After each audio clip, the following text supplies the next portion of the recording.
Hello, it's been a few weeks and I thought I'd make a little video, mostly to thank Martin Piper and MG for being a really good mate and supporting uh, my humble efforts here on YouTube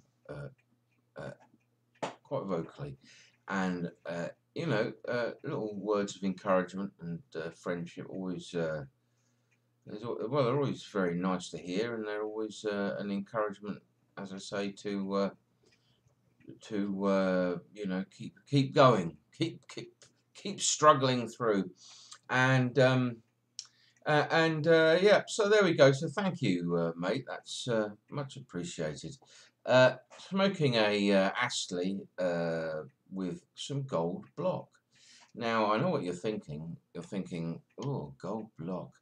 But as you can see from the tin, it's minus a health warning. Not because it's been peeled off, but because it's a vintage. It's a few years old, and I have to say, the gulf, the chasm between, pardon me, the pouched gold block, which is anyone, excuse me,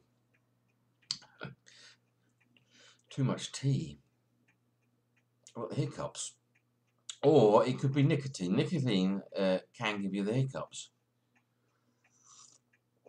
Some people, when they first start using snus, get the hiccups, but because it's the nicotine. I think we've recovered from that. Yeah. The cat. Where was I? The chasm. The gold. Yeah.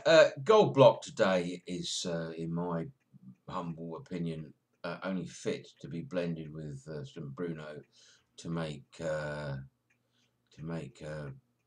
Ogden's mixture, which is fantastic. Of course, those of you who've smoked it and have partners will be very quickly told, "Oh, that stinks." But as a smoke, it's fantastic. But Gold Block on its own, I remember I was home visiting family, and the only tobacco they had in Sainsbury's was Clan or Gold Block, and with that, presented with those two, Gold Block looked positively delightful. So I went for the Gold Block, but on its own, to be honest, not very nice. I don't know whether it's possible that with age it greatly improves.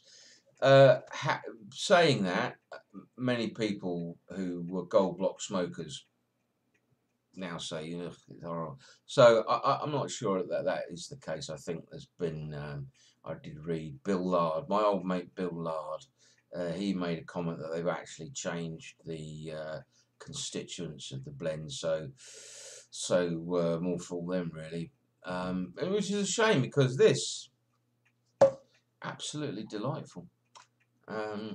It's I can't trouble you with a flowery description, but it's quite unique and really rather nice. Saying that, yes, another the young people say shout out to the now I don't know those of you who are from the UK and also have a Facebook account. I cannot recommend enough the UK Pipe and Tobacco Club, or pay. I think group. I think it's group, but I like club. It's not much more fun. The fellas on there. We have a good laugh, and the important and essential ingredient is that everything's conducted with a degree of respect, and there's some banter, and there's some some pretty good banter, but subjects such as religion and politics are verboten, and I think this is a strange thing, and this is the difference between Facebook, I think, and YouTube. On YouTube, it's strictly pipes and it's strictly tobacco or whatever you may make videos about. However, on YouTube, you get an insight into the person's life beyond those things. And of course, politics and religion are serious matters for people, or the lack of religion, even. And of course, it causes tensions. And however, the kind of club rules, which are, you know, written on tablets of stone, though the leader of the group does have a similarity to Moses in the fact he has a big beard and white hair. Charlton Heston, in fact, as Moses, not Moses, because who knows what Moses looked like. Uh, Rob did not come down from a mountain with the rules, but people abide by them and people steer clear of topics. You know, famous folk who may also have been politicians who smoked a pipe and were great pipemen are mentioned, but you know, we steer clear of the politics and other contentious subjects, other than a certain pipe shape. Well, two pipes, you know, and the what I heard described as by a pipe maker as a simplification of the issue, which of course hasn't been a simplification whatsoever. It causes constant arguments and which have become absurd. It's interesting, isn't it? Gustavo and I were discussing. He was telling me that in Portugal they've adopted a phonetic form of spelling for the Portuguese language, which has been introduced in schools. And I guess in a way it's a similar sort of thing. People try and simplify things and end up creating an absolute basket case of a discussion, debate, language, pipe shapes, and the bull terrier issue is one that drives me up the wall. But it's been simplified, of course. There we go. Anyway, so moving on. Opened this up a week or two ago. X-Blend. It's a limited edition by Gowerth, Samuel Gowerth. Aged Cavendish and Oriental tobaccos. No Latakia. It's absolutely. I don't like Cavendish. You know, as a rule, I've. When in particularly in Scottish blends, sets my mouth on fire.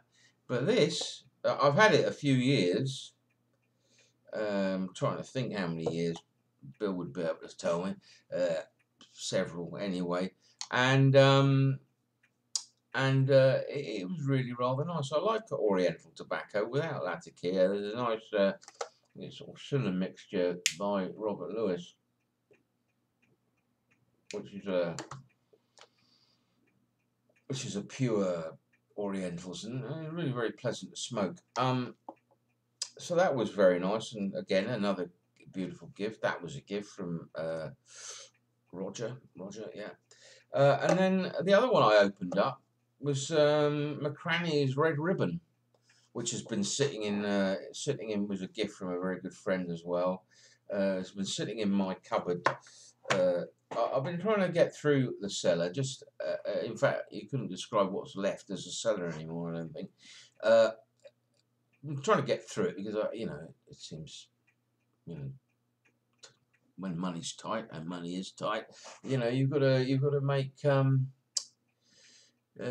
not sacrifices, and it's there to be enjoyed. Just sitting on it for years, you know, seems silly. Anyway, that one absolutely delightful. Again, quite a unique flavour. The tomato sauce room note, which I've got the lid on. I'm thinking it doesn't smell at all of tomato sauce. It smells of a sort of plastic lid. Very nice, very nice. So been very lucky. So there we go. One more thing for shaving enthusiasts. I bought this brush. It's a silver tip badger brush. I found a comment was made on a site about this chap selling brushes from China on eBay. Now, most badger hair comes from China now to make British and other brushes around Europe and in America. And it was £14.70. That was including the postage from China. And I thought, well, for £14.70, it's worth a punt. And I have to say, it's really densely packed. It is silver tip. It's absolutely fantastic. Really holds the lather. He does two silver tips, one with a black handle, one with a faux ivory handle. And if you've got a spare £14 I think the black one's even cheaper. It's about £13 something. Uh, I would highly recommend it. If I remember, I'll put a link in the box. Anyway, so I hope you all have a great week.